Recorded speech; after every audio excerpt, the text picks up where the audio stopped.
World top rankings ఉన్న యూనివర్సిటీస్లో ఎలాంటి IELTS రాయకుండా ఫ్రీ ఎడ్యుకేషన్ అండ్ స్కాలర్షిప్ అందుకోవాలంటే కాంటాక్ట్ విదేశ్ కన్సల్ట్స్.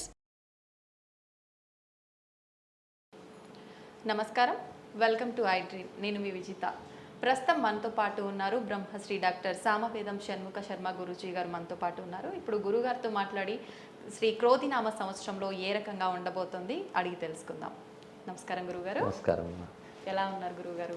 బాగున్నానమ్మా. శుభం. గురుగారు, ముందుగా మీకు శ్రీ క్రోధినామ సంవత్సర ఉగాది శుభాకాంక్షలు. థ్యాంక్ యూ గురుగారు. గురుగారు, శోభకృత్తమ సంవత్సరం నుంచి క్రోధినామ సంవత్సరంలో అడుగు పెట్టబోతున్నాం. క్రోధి అనగానే కొంచెం క్రోధము అంటే కోపము. నిజంగా ఈ సంవత్సరం అంతా పేరులో ఉన్నట్టుగానే కోపంగా అలా ఉండబోతుంది. అర్థం ఏంటండి? మనకి 60 సంవత్సరాలు ఉన్నాయి ప్రభవ నుంచి క్రమంగా. ఓకే. అందులో ఒక్కొక్క సంవత్సరానికి ఒక్కొక్క పేరు మనకు.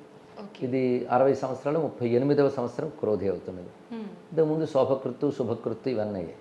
అయితే మనం 60 సంవత్సరాల పేర్లు చూస్తుంటే కొన్ని పేర్లు సౌమ్యంగా ఉంటాయి, కొన్ని పేర్లు తీవ్రంగా ఉంటాయి. ఉదాహరణకు శోభకృత్ బాగుంది, శుభకృత్ బాగుంది, అలాగే ప్రభవ ప్రమోదూత బాగుంటాయి. రక్తాక్షి, రుధురోద్గారి, ఇప్పుడు కరనామ సంవత్సరం అంటారు. అలాగే విధంగా ఇప్పుడు క్రోధి, ఇవి కొంచెం తీవ్రంగా కనిపిస్తాయి. అయితే ఇవి నిజానికి 60 పేర్లు ఎలా వచ్చాయంటే, ఒకటి కాలం యొక్క స్వరూపాన్ని ఉద్దేశించి పేర్లు పెట్టారు అని తెలుస్తుంటుంది. కాలంలో 2 లక్షణాలు ఉంటాయి, తీవ్ర లక్షణం, సౌమ్య లక్షణం, 2 ఉంటాయి అన్నమాట. అలా మనకి తీవ్ర పేర్లు క్రోధి అని ఒకటి వచ్చింది. క్రోధి అంటే క్రోధము కలది అని అర్థం. నిజమే. క్రోధి నామ సంవత్సర ఫలము అనగానే ఈ సంవత్సరంలో కొన్ని క్రోధాలు ఉంటాయి, అదేవిధంగా కలహాలు ఉంటాయని సూచనలు చూపిస్తారు. కానీ క్రోధానికి కూడా పాజిటివ్ సైడ్ ఉంది. ఎందుకంటే క్రోధానికి భగవత్పరంగా నామం ఉంది. విష్ణు శాస్త్రంలో క్రోధ క్రోధకృత్ కర్త అను నామం ఉంది. క్రోధాన్ని కలిగించేవాడు, క్రోధాన్ని తొలగించేవాడు, 2 ఆయన అన్నారు. అంటే క్రోధం చెడ్డదైతే కలిగించడం ఎందుకు అంటే, క్రోధం కూడా మంచి గుణమే. అమ్మవారు కూడా క్రోధాకారాంకుశోజ్వల అని తన చేతిలో క్రోధాన్ని ఆయుధంలో పెట్టుకుంటుంది. అంటే క్రోధాన్ని మన చేతిలో పెట్టుకుంటే మంచిదే, కానీ క్రోధం చేతిలో మనం ఉండకూడదు. కానీ క్రోధం అధర్మాన్ని నిగ్రహించడానికి, ధర్మాన్ని రక్షించడానికి కూడా అవసరమే. సత్యాగ్రహం అని పేరు విన్నాం. ఆగ్రహం అంటే క్రోధమే కదా. పైగా సూర్య భగవానుడు ఎప్పుడు సౌమ్యంగానే ఉంటాడా, చాలా తీవ్రంగా ఉంటాడు. అలాగే చలికాలంలో సౌమ్యుడు, వేసవికాలంలో తీవ్రము, 2 ఆయన స్వభావమే. అలాగే భగవంతుడు కూడా క్రోధ సౌమ్య 2 రూపాలతో ఉంటాడు. దీనికి ఘోరాఘోరం అని వేదం ఉంటుంది అనమాట. అంటే తీవ్ర స్వభావం ప్రకృతిలో మనం చూస్తున్నాం, అది భగవంతుడి శక్తే. సౌమ్య స్వభావము చూస్తున్నాం, అది భగవంతుడి శక్తే. అయితే ఆ క్రోధం ఎందుకంటే శిక్షించడానికి, నిగ్రహించడానికి చూపిస్తాడు, రక్షించి అనుగ్రహించడానికి సౌమ్య రూపం చూపిస్తాడు. పరిత్రాణాయ సాధూనాం వినాశాయ దుష్కృతం అంటున్నాం కదా. కానీ 2 భగవత్ స్వరూపాలే. అయితే మన క్రోధాన్ని కూడా పాజిటివ్గానే చూడాలి. ఎప్పుడు కూడా ఈ సంవత్సరం ఎలా ఉంటుంది, ఈ కాలం ఎలా ఉంటుంది కంటే ఈ కాలం బాగుండాలనుకోవడం చాలా మంచిది. అలా మనం చూసినట్లయితే భగవంతుడు ఆ క్రోధ స్వభావంతో అధర్మాన్ని నిగ్రహిస్తూ, ధర్మాన్ని రక్షిస్తూ, అవినీతి, దుష్టత్వం వీటన్నింటి కూడా నియంత్రించి మంచి కలిగించాలని మనం కోరుకుంటూ క్రోధికి స్వాగతం పలకాలి. ఇది కూడా కాలస్వరూపుడైన భగవంతుడి యొక్క మరొక పేరుగా భావించాలి.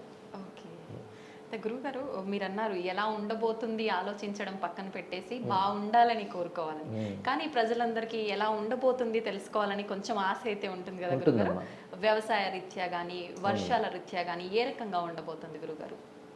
సాధారణంగా ప్రతి వారికి సంవత్సరం వస్తుంది అనగానే వెంటనే ఎలా ఉంటుంది అని కుతూహలం ఉంటుంది. పంచాంగ శ్రవణం కూడా అందులో భాగంగానే ఈ సంవత్సరం ఎలా ఉంటుందో తెలుసుకోవాలనుకుంటూ ఉంటారు. అయితే పంచాంగం కాలం గురించి తెలుసుకోవాలంటే ఈ సంవత్సరం అసలు ముఖ్యమైనటువంటి పర్వాలేమిటి, ముఖ్యమైన కర్తవ్యాలేమిటి, ఇలాంటివి తెలుసుకోవడం కోసం పంచాంగం. కొన్ని సూచనలు ఉంటాయి, తప్పకుండా గ్రహాల పరంగా వచ్చే మార్పులు, వాటి సూచనలు ఉంటాయి. ఈ సూచనలు ఎప్పుడు కూడాను మిశ్ర ఫలాలే అంటారమ్మా. మిశ్ర అంటే మంచి చెడు కలిసే ఉంటాయి, 2 కలిసే మనకు కనబడతాయి. అయితే ఒక లెక్కలో ఏం చెప్తున్నారంటే ఈసారి వర్షాలు బాగా ఉంటాయి, పంటలు బాగుంటాయి. మరో లెక్కలో వర్షాలు సామాన్యంగా ఉంటాయి, పంటలు కూడా పర్వాలేదు, కానీ రోగాలు క్రోధాలు ఎక్కువ అవుతాయి. ఇలాంటి ఫలాలు కూడా కనబడుతున్నాయి. కొన్ని చోట్ల ఇది కనబడుతున్నాయి, కొన్ని చోట్ల అవి కనబడుతున్నాయి. ప్రాంతం బట్టే కాదు, కాలం బట్టి. ఈ కాలం ఇలా ఉంటుంది అంతే. కాబట్టి మనం మిశ్ర ఫలాలే కనబడుతున్నాయి కనుక 2 చూపిస్తుంది. మంచి చెడు 2 ఉంటాయి. అది ఏ కాలమైనా ఈ 2 కలిసే ఉంటాయి. జీవితము, కాలము, దేశము, ఈ 3తోనూ ఉంటుంది. అయితే కాలం ఎలా సూచించినా కర్తలం మనమే. మనం అది మలుచుకునే అవకాశం ఉంది. అందుకే కాలము పంచాంగము సూచిక మాత్రమే.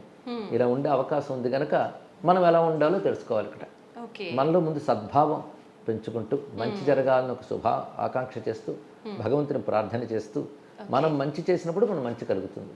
అందుకు మంచి ఆలోచన, మంచి ఆచరణ, ఈ రెండు ప్రతివాడు పెంచుకుంటూ ఉంటే కాలం మనకు తప్పకుండా అనుకూలిస్తుంది. ఓకే. అంతే.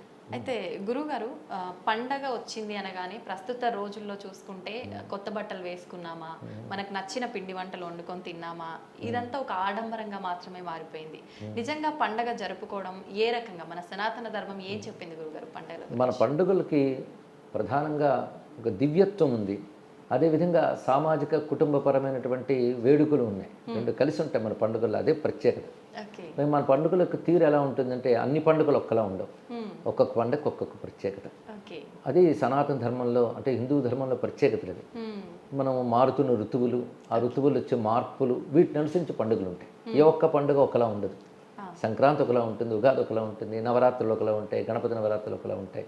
అప్పుడు మన మూడు వాతావరణం అన్నీ మారిపోతాయి. అది ఆశ్చర్యకరమైన అంశం.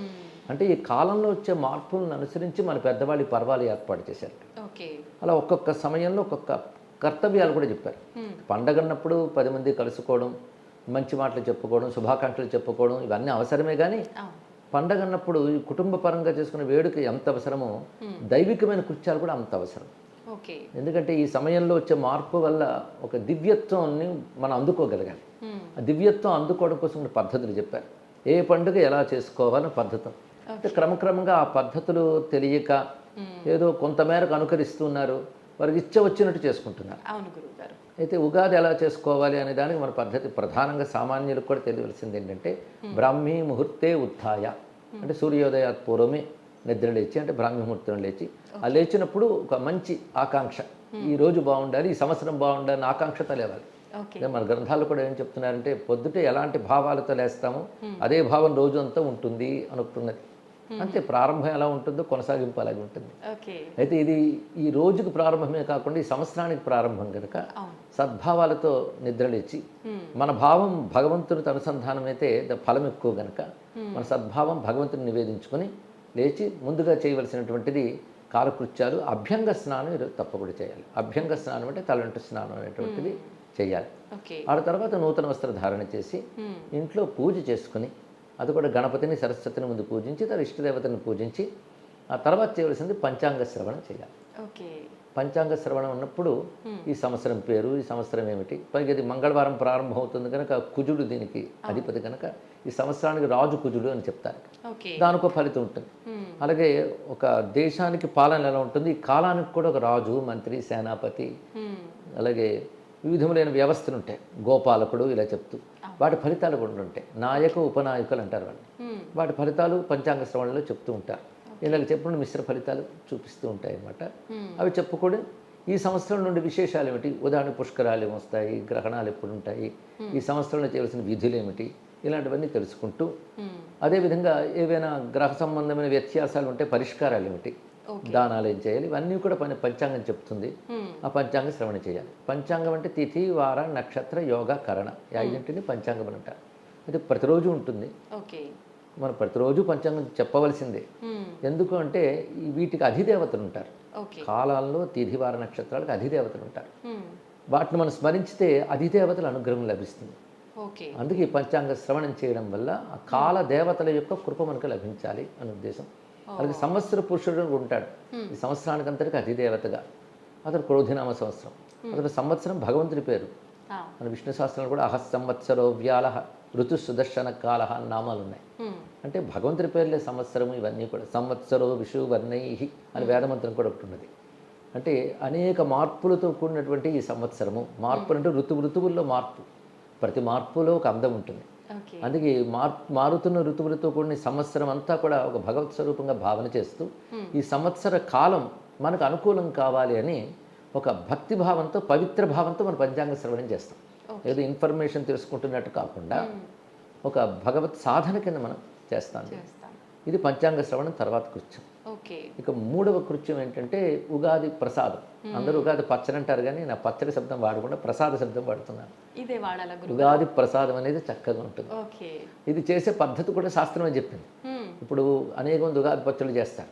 ఈ మధ్య తగ్గే, కానీ ఆ మధ్య ఉగాది పచ్చళ్ళ మీద కార్టూన్లు బాగా వచ్చాయి. ఉగాది పచ్చడి పేరు చెప్తే పారిపోవడాలు, అంటే అసలు రకరకాలుగా తయారు చేయడం వల్ల వచ్చింది. అవును. కానీ ఉగాది పచ్చడి ఎలా చేయాలో కూడా శాస్త్రం చెప్పింది. మ్మ్. ఇది పచ్చడి కూర అలాగ వంటలో కలుపుకునేది కాదు ఇది. ఆ. ఇది ఉగాది ప్రసాదం. ఇది ఎలా చేయాలంటే నింబసుమ, ఆమ్ర, శర్కర, ఘృతైర్యుతం అని శాస్త్రం చక్కగా చెప్పింది. ఓకే. నింబసుమ అంటే వేపపూత, మ్మ్. ఆమ్రం అంటే మామిడి, శర్కర అంటే పటిక బెల్లం కావచ్చు, బెల్లం కావచ్చు. ఓకే. ఈ పంచదార కంటే ఇది శర్కర శబ్దం అప్పట్లో పటిక బెల్లాన్ని ఉద్దేశించి చెప్పారు. మ్మ్. లేదా బెల్లం కూడా మంచిదే. ఓకే. తర్వాత చెప్తున్నది ఘృతం, ఆవు నెయ్యి. ఈ 4 కలిపితే అదే ప్రసాదం. నెయ్యి కలపాల గురువుగారు? ఆవు నెయ్యి ఎప్పుడైనా దేవతా ద్రవ్యానికి ఆవు నెయ్యి వేస్తే అది పవిత్రమవుతుంది.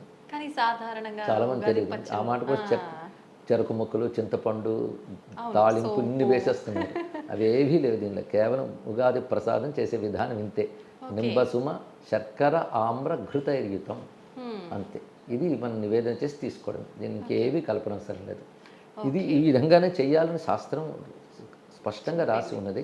ఓకే. మరి పంచాంగాలు కూడా మొదట ఆ శ్లోకం కనబడుతుంది. మ్మ్. ఇది మనం భగవంతుని నివేదించి ప్రసాదంగా తీసుకోవాలి, ఉదయం కలుపుకొని తినేయడం కాకుండా. ఓకే. అది అంటే ముఖ్యంగా ఈ కాలంలో వచ్చేటటువంటి పూతలు ఈ రెండు కూడా. మ్మ్. ఇది మామిడి, వేప పూత కూడా. ఇంకా బెల్లం, నెయ్యి దేవతా ద్రవ్యాలు అవి. మ్మ్. అవి దేవతలకు ప్రీతికరక ఓకే. ఇవి కలిపి మనం తీసుకుంటాం. దీనికి పట్టుకున్న షడ్రుచులని ఇవన్నీ చాలా కవిత్వాల తర్వాత వచ్చాయి. ఓ. ఉగాది పచ్చళ్ళలో షడ్రుచులు ఉన్నాయి. షడ్రుచులు మనం చూసుకున్న దాంట్లో ఇప్పుడు 4 ఉన్నాయి కదా గురువుగారు? 4 షడ్రుచులని కవిత్వం అని అయితే ఒక్కొక్క దాంట్లో 2-3 రుచులు కూడా కలిసి ఉంటాయండి. ఓకే. ఓకే. ఒక పులుపున పదార్థంలో వగరు కూడా కలిసి ఉంటుంది. అలా చెప్తారు. అయితే షడ్రుచులు అనే మాట అక్కడ శాస్త్రంలో లేదు, లేదు. మన వాళ్ళు కవిత్వంలో తీసుకొచ్చారు అంతేగాని. ఓకే. ఉగాది ప్రసాదం అని పేరు పెట్టుకుంటే బాగుంటుంది ఇక్కడ నుంచి. మ్మ్. ప్రసాదం అంటే భగవంతుడి యొక్క అనుగ్రహం అని అర్థం. ఓకే. అలాగా పదార్థం తినకుండా ప్రసాదం తినడం చాలా మంచిది. మ్మ్. ఇది కర్తవ్యం. ఈ 3 ప్రధాన కర్తవ్యమ్మ. తర్వాత ఇంట్లో పిండి వంటలు చేసుకుని అది కూడా ప్రసాదంగానే తినడం మంచిది. అంటే పిండి వంటలు చేసుకుని భగవంతుడికి నివేదన చేసుకుని తినడం మన సంప్రదాయం. అవును గురువు. అంటే నివేదించే వరకు పదార్థం, నివేదించిన తర్వాత ప్రసాదం. ప్రసాదం. దీన్ని బంధుమిత్రులతో కలిసి తీసుకోవాలి. ఎందుకంటే మానవుడు సమాజీవి కనుక అందరూ క్షేమం కోరుకోవాలి, అందరూ కలిసి ఉండాలి కనుక బంధుమిత్రులతో ఈ సంవత్సరం ప్రారంభ దినం జరుపుకుంటూ సంవత్సరం అంతా బాగుండాలి అనుకుంటాం. ఓకే. అది పైగా ఉగాది, దీనికి మరొక పేరు యుగాది అని కూడా ఉన్నది ఇక్కడ. మ్మ్. ఉగము అంటే నక్షత్ర గమనం అని అర్థం. ఓకే. ఉడు గమనం ఉగము. ఉగమనకు ఆది గనక ఉగాది అని. ఉగాది. అంటే చంద్రుడు చిత్తా నక్షత్రంలో ప్రవేశించేటువంటి మాసం ఇది. చైత్రం వస్తుంది కదా, అవును గురుగారు. అందుకోసం ఇది ఉగమనకు ఆది. ఓకే. అదేవిధంగా మనం చాంద్రమానం అంటే నక్షత్రం అనేది చంద్రుడు సంచరించే దాన్ని బట్టే చాంద్రమానం చేస్తాం. మ్మ్. అందుకు ఉగం అనేది చాంద్రమానంకి సరిపోతుంది. యుగాది కూడా సరిపోతుంది. యుగమునకు ఆది. యుగము అంటే ఇక్కడ మనం అనేది కలియుగం, త్రేతాయుగం, ఆ యుగం కాదు. యుగం అంటే జంట, యుగళం అంటాం కదా. ఓకే. ఓకే. యుగం అంటే జంట, అంటే ఉత్తరాయణం దక్షిణాయనం అనే 2 జంటలు ఇక్కడ సంవత్సరం యుగం ఉంటుంది. ఓకే. దానికి ప్రారంభానికి యుగాది. మ్మ్. మనకు మరొక విశేషం ఏంటంటే ఉగాది నాడు ప్రకృతిలో మార్పు కనబడుతుంది. సంవత్సరం మారుతోంది అనగానే అవును. మనం చూస్తాం ప్రకృతిలో మార్పు. అంతేగాని ఏదో సంవత్సరం మారింది అని అర్ధరాత్రి మనం క్యాలెండర్ మార్చేసుకుని పొలవమని అరిచినంత మాత్రాన వ్యవహారానికి బాగుంటుంది కానీ అందులో పరమార్థం ఏం కనబడదు. అలాగే ప్రకృతిలో కూడా మార్పు కనబడదు. మన ఉగాదిలో ప్రకృతిలో మార్పు మనం చూడవచ్చు. ఓకే. ఎందుకంటే చిగురింత, అలాగే పూత, ఫలము అన్నీ వస్తాయి. ప్రకృతిలో మార్పు వస్తుంది. కోకిల కూత ఇవన్నీ మనం చూస్తాం. అంటే ప్రకృతిలో ఒక మంచి మార్పు. అసలు వసంతం అనే మాట వినడానికే చాలా బాగుంటుంది కదా. వసంతం అంటే అంత కొత్తదనం. నిజంగా. ఆ వసంతంతో ప్రారంభమవుతుంది. చైత్రమాసం వసంతం యొక్క మొదటి మాసం. దీనికి వేదంలో మధుమాసం అని పేరు. వైశాఖ మాసానికి మాధవ మాసం అని పేరు. మధుమాధవ మాసాలు కలిపి వసంత ఋతువు అవుతుంది. కానీ వసంత ఋతువు యొక్క ప్రథమ దివసం మన ఉగాది. వసంతంతో మనం ప్రారంభించుకుంటున్నాం. అంటే సంవత్సరం చిగురింతతో ప్రారంభమవుతుంది. శిశిరం అంటే ఆకు రాలడంతో పూర్తవుతుంది. అంటే కాలంలో ఎంత చక్కటి ఔచిత్యం ఉందో చూడండి. అందుకే మన సంస్కృతిలో గొప్పతనం ఏంటంటే ఏదో మనం నిర్ణయించుకున్న పండుగలు కాకుండా ఖగోళంలో, భూగోళంలో కూడా వచ్చే మార్పులను అనుసరించి మన పర్వాలన్నీ నిర్ణయించారు పెద్దవాళ్ళు. అది ఔచిత్యం ఉంటుంది. అలాగే ఇప్పుడు కాలంలో కూడా మార్పు వస్తుంది. ఆ మార్పు ప్రభావం ఎలా ఉంటుందో మనం చూస్తూ ఉంటాం. అందుకే ఈ సంవత్సరాది నాడు శుభంగా మనం ప్రారంభిస్తే సంవత్సరం అంతా బాగుంటుందని భావం. అంటే మానవ స్వభావంలోనే ఒకటి ఉంది. ప్రపంచంలో ఏ దేశమైనా వాళ్ళకంటూ కాలమానం, వాళ్ళకంటూ సంవత్సరం ఉంటుంది. ఎవరి సంవత్సరం ప్రారంభమైనా అది బాగుండాలి అని హ్యాపీ న్యూ ఇయర్ అని చెప్పుకుంటారు ఎవరైనా, ఎవరు దానిలో. అలాగే మనము చెప్పుకుంటాం. అయితే మనం చెప్పే దానిలో ఏంటంటే మన శుభాకాంక్షకి ఒక భగవద్భావం కలుస్తుంది ఇంట్లో. అందుకు పవిత్రంగా పండుగ అని చేసుకుంటూ భగవంతుని ప్రార్థించుకుని చేయడం వల్ల మన సంకల్పం ఈశ్వర సంకల్పంతో ముడిపడుతుంది. భగవద్ అనుగ్రహం వల్ల మన సంకల్పం బలం కావాలని మనం కోరుకుంటాం. అందుకు మన ఈ పండుగ నాడు విశేషం ఇంత. అందుకే మంచిగా ఆనందంగా మంచి భావాలతో భగవంతుని ప్రార్థించడం. ఎందుకంటే మన శక్తి ఎంతున్నా మన ప్రయత్నం అంతున్నా ఈశ్వరానుకూలం కావాలి కనుక ఆయన అనుకూలిస్తే కాలము అనుకూలిస్తుంది, గ్రహాలు అనుకూలిస్తాయి. గ్రహాలు కూడా ఈశ్వర శాసనం బట్టి పెడుతూ ఉంటాయి. ఓకే. అందుకు ఈ రోజున దేవతలను ప్రార్థించడం, అదేవిధంగా గ్రహదేవతను స్మరించుకోవడం. ఇవి గ్రహదేవతలు అంటే ఆదిత్యాయ సోమాయ మంగళాయ బుధాయ చ గురు శుక్ర శనిభ్యశ్చ రాఘవై కేతవే నమః అంటారు. ఈ గ్రహాలు కూడా మనం అనుకూలపరచుకోవడం కోసం వాళ్ళు ప్రార్థించడం, ఇవి ఈరోజు కర్తవ్యాలుగా చెప్తారు. ఓకే. అయితే గురువుగారు, మనకు నూతన సంవత్సరంలోకి అడుగు పెట్టడమే మంగళవారంతో అడుగు పెడుతున్నాం కాబట్టి సంవత్సరం అంతా ఎలా ఉండబోతోంది అనే ఒక ఆలోచన జనాల్లో ఉంది గురుగారు. దాంతోపాటు మనకు శ్రీరామనవమి, ఉగాది తర్వాత వెంటనే ముహూర్తాలు లేకుండా ఒక 3 మాసాల వరకు ఉంది. ఇదంతా చూస్తుంటే కొంచెం నెగిటివ్ పరిణామం అనేది ఎక్కువగా కనిపిస్తోంది అంటున్నారు. దాని గురించి చెప్పండి గురుగారు. నెగిటివ్ అనడానికి లేదమ్మా, ఇది కాలం యొక్క లక్షణం. అది ఓకే. ముఖ్యంగా మంగళవారం ప్రారంభం చెడేమీ కాదు.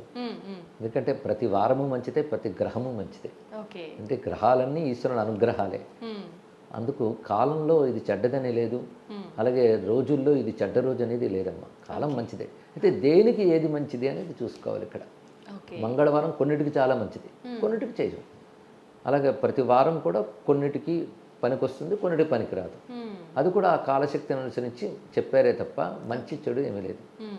పైగా పేరే మంగళవారం అంటున్నాం, మంగళమేగా కాబట్టి అంటే మంగళకరంగానే ఉంటుందని భావన చేయాలి. పైగా గ్రహాధిపతులు కుజుడు, మంగళ గ్రహం అంటే కుజుడు, ఆయన ప్రభావం కొంచెం ఉంటుంది. ఆయన తీవ్ర గ్రహమే కనుక తీవ్ర ప్రభావం కనిపించవచ్చు. కానీ ప్రతి గ్రహానికి అధిదేవత ప్రత్యదేవతలు ఉంటారు అక్కడ. కుజగ్రహానికి కూడా మనం అంగారకుడు ప్రధానమైనటువంటి గ్రహమైనప్పటికీ కూడాను దీనికి ప్రధాన దేవత సుబ్రహ్మణ్య స్వామి. అందుకే సుబ్రహ్మణ్య ఆరాధన చేసుకుని ఆయన స్మరించుకుంటే తప్పకుండా మనకంతా అనుకూలిస్తుంది. కాబట్టి ఇది కూడా శుభంగానే చెప్పాలి. ఇక మూఢాలు అంటారా, ప్రతి సంవత్సరం మూఢాలు వస్తూ ఉంటాయి. అది ఒక్కొక్క కాలంలో. ఇప్పుడు చైత్రమాసంలోనే కొంచెం ముందుకెళ్ళగానే మూఢం వస్తుంది. మూఢం వస్తే కొన్ని పనులు చేయకూడదు, వివాహము మొదలైనవి చేయకూడదు. కానీ మిగిలిన వాటికి ఏం పర్వాలేదమ్మా, వాటికి కుదరదు. అంతేగాని నెగిటివ్ ఇందులో ఏమీ లేదు. కొన్ని పనులు ఆ మూఢ కాలంలో చేయరు, అది తీరేకి చేసుకుంటారు అక్కడ. ప్రతి సంవత్సరం మూఢాలు వస్తూ ఉంటాయి, అలాగే వచ్చింది తప్ప నెగిటివ్గా ఎప్పుడూ అనుకోకూడదు. ఆనందంగా స్వాగతించాలి. ఈ ఉగాది నాడే కర్తవ్యాలు చేసేటప్పుడు ఏదైనా మంచి పని ప్రారంభించడానికి ఈరోజు చాలా మంచిదే. కొత్తగా ప్రారంభించే పనులు అలాగే ముఖ్యంగా మంచి పని అంటే అర్థం ఏంటంటే మన వల్ల 10 మందికి ఉపయోగపడేదే మంచి పని. అందుకే ఈరోజు చలివేంద్రులు స్థాపించడం కూడా ఉంది. ప్రపాదానం అంటారు అక్కడ. చలివేంద్రులు పెట్టి అందరికి దాహార్తం తీర్చుకోవడం కోసం ఏర్పాటు చేయడం అవన్నీ చేస్తారు. దీనివల్ల ఏంటంటే పితృదేవతలకు సద్గతి కలుగుతుంది, పితరులకు సద్గతి కలుగుతుంది అంటారు పెద్దవారికి. మంచి సంకల్పంతో మనకి చలివేంద్రులు అనేది చేస్తారు. అంటే దీన్ని బట్టి సమాజం పట్ల మన బాధ్యతను కూడా తెలియజేయడం జరుగుతుంది. అలాగే దానాలు కూడా చాలా మంచివి. ఈ సంవత్సరం వివిధ నామాలు ఉన్నాయి. దీన్ని మనం క్రోధినామ సంవత్సరం అంటాం, చాంద్రమానం ప్రకారం, సౌరమానం ప్రకారం కూడా. అయితే మనకి వింధ్యకి దక్షిణం వైపంతా కూడా సౌర చాంద్రమానాలు ఉంటాయి. ఈ సౌరమానం అనేది శేషశైలానికి మరొక వైపు, అంటే మన తమిళనాడు అంటుంటాం కదా, అటు సౌరమానం వస్తుంది. సౌర చాంద్రమానంలో పెద్ద తేడా ఉండదు. అది సూర్యుడి యొక్క రాశి సంక్రమణం మీద ఆధారపడి ఉంటుంది. ఏప్రిల్ 14న వస్తుంది ఎలాగో, అంటే మేష సంక్రమణం ఒకటి మనకు వచ్చిన కొద్ది రోజులకి అది వచ్చేస్తుంటుంది. వాళ్ళ మాసం ప్రారంభమవుతుంది. కానీ వాళ్ళ మాసాల పేర్లు మన మాసాల పేర్లు ఒకేలా ఉంటాయి. అయితే వింధ్యకు ఉత్తరం వైపు అంటే ఉత్తరాది అంతా బార్హస్పత్యమానం అని చెప్తారు. అక్కడ చంద్రమానం ఉండదు, వాళ్ళ పేర్లు వేరు. మన ఇప్పుడు క్రోధ అంటే వాళ్ళ కాళయుక్తి నామ సంవత్సరం అంటారు వాళ్ళు. అలాగే మాసనామములను కూడా పెడతారు. సంవత్సరానికి కూడా మాసాల్లో ఒక పేరు ఒక సంవత్సరానికి ఉంటుంది. అలా చూస్తే ఇది కార్తీక మాస నామం అవుతుంది. కార్తీక నామ సంవత్సరం అంటారు. ఒక్కొక్క దాన్ని బట్టి ఒక్కొక్క ఫలం మళ్ళీ చెప్తారు. బార్హస్పత్యమానం ప్రకారంగా ఫలం ఉంటుంది. అంటే అర్థం లాటిట్యూడ్ లాంగిట్యూడ్ ఆధారంగా మానాలు ఏర్పడతాయి. ఎవరి మానాన్ని వారు తీసుకునే మానాలు కాకుండా అక్షాంశ రేఖలు వీటి బట్టి ఉంటాయి. అక్కడ బృహస్పతి గ్రహ ప్రభావం అటు ఉంటుంది, వీటి ప్రభావం ఎక్కువ ఉంటుంది. అందుకోసం ఈ విధంగా ఏర్పాటు చేస్తారు. అయితే ఆ ఫలాలు మన లెక్కలకు తీసుకోవచ్చు. ఇదంతా భారతదేశం లేదే కదా. అలా కాళయుక్తి నామ సంవత్సరం ప్రకారం చూస్తే చాలా బాగుంది ఈ సంవత్సరం. అలా కార్తీక ప్రకారం చూస్తుంటే ఫలములు చాలా బాగుంది. అసలు ఫలాలు చెప్పాలంటే మాసనామం చూడాలని పంచాంగంలో ఒక మాట ఉన్నది. మాసనామం కార్తీక నామం సంవత్సరం. అలా చూస్తే చాలా బాగుంది దాని ప్రకారంగా కూడా. ఓకే. ఇక దానాలు చేయడంలో ఏ దానమైనా చెప్పడం మంచిదే, కానీ వస్త్రదానం ఈ సంవత్సరం చాలా మంచిది అని చెప్తున్నారు. ఓకే. ఇలాగా ఎన్నో విశేషమైనటువంటి అంశములు ఉన్నాయి. అవి పెద్దల ద్వారా తెలుసుకుని పంచాంగ శ్రవణం ద్వారా మనం ఆయా గ్రహాలను అనుకూలపరచుకోవచ్చు. ఓకే. పైగా గ్రహములు ఏవి పీడించేవి ఎప్పుడూ ఉండవు. గ్రహాలను ఆధారం చేసుకుని వారాలు కూడా ఏర్పడ్డాయి. ఉదాహరణ మంగళవారం అంటే కుజుడు, ఆదివారం అంటే సూర్యుడు. అలాగే కుజ గ్రహ ప్రధానంగా మనం చూస్తూ ఉన్నాము. కానీ గ్రహములు కూడా వాటంతట ఎప్పుడూ ఇవి చేయవు. ఓకే. అన్నీ మన కర్మలను అనుసరించే కాలం ఉంటుంది, కాలాన్ని అనుసరించి కర్మ కాదు. ఓకే. అందుకే మన కర్మలను అనుసరించి కాలం వస్తుంది. మనం అది తెలుసుకుని సత్కర్మ చేసినప్పుడు ఏ కాలమైనా మనకు అనుకూలమే. నిజంగా. అందుకు ఎప్పుడు పాజిటివ్ థాట్ పెంచుకోవాలి. సద్భావాలు, కాలం మంచిది అని ఒక మాట ఉన్నది. తమిళంలో జ్ఞాన సంపదన మహానుభావుడు ఉండేవాడు, గొప్ప శివభక్తుడు. ఓకే. ఆయన కాలమెల్లా నల్ల నల్ల అన్నాడు. ఇక్కడ కాలం ప్రతిదీ మంచిది అన్నాడు. అంటే ఎవరు భగవంతుణ్ణి స్మరిస్తూ సత్కర్మ చేస్తూ ధర్మభావాలకు ఉంటారో వాడు ప్రతి కాలం అనుకూలిస్తుందని ఆ భావం. ఓకే. అప్పట్లో అష్టగ్రహ కూటమి ఏర్పడి అందరూ భయపడుతున్న పరిస్థితుల్లో కాంచి యతీంద్రుడు చంద్రశేఖర స్వామి వారు ఇది అందరినీ చదువుకోమని చెప్పేవారు. కాలమెల్లా నల్ల నల్లను పదిగం అంటారు తమిళంలో దాన్ని. ఓకే. అంటే భావం ఏంటి? భగవంతుణ్ణి ప్రార్థిస్తూ కాలం భగవత్ స్వరూపం అంటే మనం తెలుసుకోగలిగినప్పుడు ప్రతిదీ మనకు అనుకూలంగా ఉంటుంది. కనుక పంచాంగం వినాలి, కుతూహలంగా సరదాగా తెలుసుకోవాలి, కానీ మనం మాత్రం ఎప్పుడు సానుకూల వాతావరణంలో సానుకూల భావాలతో ఉండాలి. ఓకే. తప్పకుండా సంవత్సరం అనుకూలంగానే ఉంటుంది, అన్నీ బాగుంటాయి. మనం పాజిటివ్ ఆలోచనలతో ధర్మ మార్గంలో నడిస్తే అంతా మనకు కలిసి వస్తుంది. ఈ సంవత్సరం మనకు ప్రత్యేకం ఏంటంటే సరిగ్గా ఈ సంవత్సరంలోనే ఎన్నికలు కూడా జరుగుతున్నాయి కనుక అవును గురుగారు. దేశానికి ధర్మానికి అనుకూలమైన ప్రభుత్వం రావాలని భగవంతుని ప్రార్థిద్దాం. గురుగారు, ఉగాది రోజు ప్రత్యేకించి ఆలయ దర్శనం చేయాలన్నా, ఇంట్లో ప్రత్యేకంగా పూజలు చేయాలన్నా ఏ దైవానికి చేయాల్సి ఉంటుంది గురుగారు? ఉగాది నాడు ఆలయ దర్శనం చేయడం చాలా మంచిదమ్మా. అసలు మనం ఒక కర్తవ్యంగా పెట్టుకోవాలి ప్రతి హిందువు కూడాను. ఓకే. తరచూ ఆలయాలకు వెళ్తూ ఉండాలి. మన ఇళ్ళకి సమీపంలో ఉన్న ఆలయాలకు వెళ్ళొచ్చు, తీరుకున్నప్పుడు దూరంగా ఉన్న క్షేత్రాలు లాంటి వాటికి కూడా వెళ్ళవచ్చు. ఈ రోజున తప్పకుండా మన ఇంట్లోనూ పూజ చేసుకోవాలి, ఆలయానికి వెళ్ళాలి. అంటే ఇంట్లో పూజ ఇంటికి వాటికి రక్ష. ఆలయానికి వెళితే అక్కడ శక్తి ఉంటుంది, యంత్ర ప్రతిష్టలు ఇవన్నీ ఉంటాయి కనుక మరింత గొప్పది. ఆలయానికి వెళ్ళడం చాలా అవసరం. ఏ ఆలయానికైనా వెళ్ళవచ్చు. ఈరోజు ప్రధానంగా ఈ దైవాన్ని ఆరాధించాలని ఎక్కడ లేదు. పరమాత్మ అన్ని రూపాలతో ఉన్నటువంటి వాడు, మీకు ఇష్టదైవంగా ఆరాధించుకోవచ్చు. అది గణపతిని సరస్వతిని ముందు ప్రార్థించమన్నారు. విఘ్నములు తొలగడం కోసం గణపతిని, సద్బుద్ధి కోసం సరస్వతిని ఆరాధించి అటుపై మన ఇష్టదేవత ఆరాధన చేసుకుంటాం. ఇష్టదేవతలు అంటే వేదం ప్రతిపాదించిన దేవతలు, శివుడు, విష్ణువు, రాముడు, కృష్ణుడు, అమ్మవారు, ఇలా. అయితే ఈరోజు మనం వసంతానికి మొదటి రోజు అన్నాం. ఈ వసంతం మొదటి రోజుల్లో 9 రోజులు చాలా ప్రాధాన్యం. దాన్నే వసంత నవరాత్రులు అంటారు. ఈ వసంత నవరాత్రులు అమ్మవారి పరంగా చాలా గొప్ప పర్వములు ఇవి. ఎందుకంటే అమ్మవారు పార్వతీదేవిగా హిమవంతుని కుమార్తెగా పుట్టినది చైత్రశుద్ధ నవమి నాడు. అది మనకి పురాణాలన్నీ చెప్తున్నాయి. కాబట్టి చైత్రశుద్ధ నవమికి ముందు వచ్చినటువంటి 9 రోజులు కూడా అమ్మవారి ఆరాధన చాలా శ్రేష్టం. అంతేకాదు ఈ వసంతము శరత్తు 2 ఋతువులు మారేటప్పుడు ప్రకృతిలో వచ్చే మార్పులు వల్ల కొన్ని రకాల దుష్పరిణామాలు కూడా ఉంటాయి. అంటే ఆరోగ్యపరంగా వాతావరణంలో వచ్చే మార్పులని మరేం లేదు. అయితే అప్పుడు ఒక చలిలో ప్రవేశించబోతుంటాం, ఇప్పుడు వేడిలోకి వెళ్ళబోతున్నాం. 2 ఎక్స్ట్రీమ్స్. ఈ 2 మార్పుల ప్రకృతిలో వస్తున్నటువంటి మార్పుల వల్ల నీటిలోను గాలిలోను కొన్ని పరిణామాలు వస్తాయి. ఆ ప్రభావం మన మీద కూడా ఉండే అవకాశం ఉంటుంది. వీటి యమదంష్టికలు అంటారు. వీటి బాధ నుంచి బయటపడాలి అంటే అమ్మవారిని ఆరాధించడం అనేది ఈ శాస్త్రం చెప్తాను. అందుకే శరన్నవరాత్రులు ఎంత ప్రధానమో వసంత నవరాత్రులు కూడా అమ్మవారి ఆరాధనకు అంత ప్రాధాన్యం. అందుకే 9 రోజులు అమ్మవారిని ఆరాధించాలంటారు. మనం మొదటి రోజు చక్కగా అమ్మవారిని ప్రార్థన చేసుకోవచ్చు.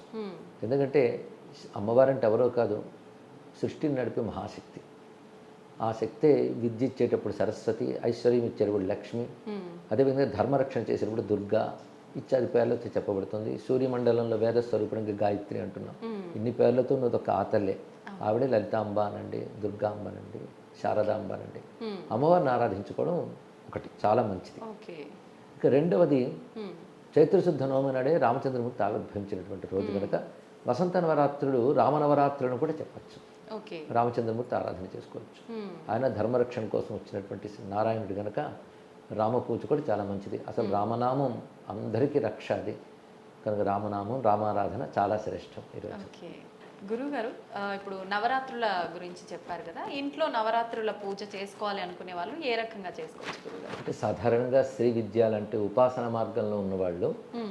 శరణవరాత్రులు ఎలా చేస్తారో అలాగే చేసుకోవచ్చు. ఓకే. అంటే వాళ్ళు కలశ స్థాపన చేసుకుని శ్రీచక్రాన్ని పూజ చేసుకుని చేస్తారు. మ్మ్. అయితే ఉపాసన వెళ్ళినటువంటి వారు ఇంట్లో మామూలుగా కలశ స్థాపన చేసుకుని ప్రతిరోజు షోడశోపచార పూజ చేసుకుని మ్మ్. వాళ్ళు శారీరక స్థితి బట్టి నియమాలు పెట్టుకోవచ్చు. అంటే పగలు ఉపవాసం చేసి రాత్రి భోజనం చేయడము, లేదా మధ్యాహ్నం భోజనం చేసి రాత్రి అల్పాహారం తీసుకోవడము, ఏదో ఒక నియమం పెట్టుకుని ఓకే. అమ్మవారి గ్రంథాలు ఏమైనా పారాయణ చేసుకోవచ్చు.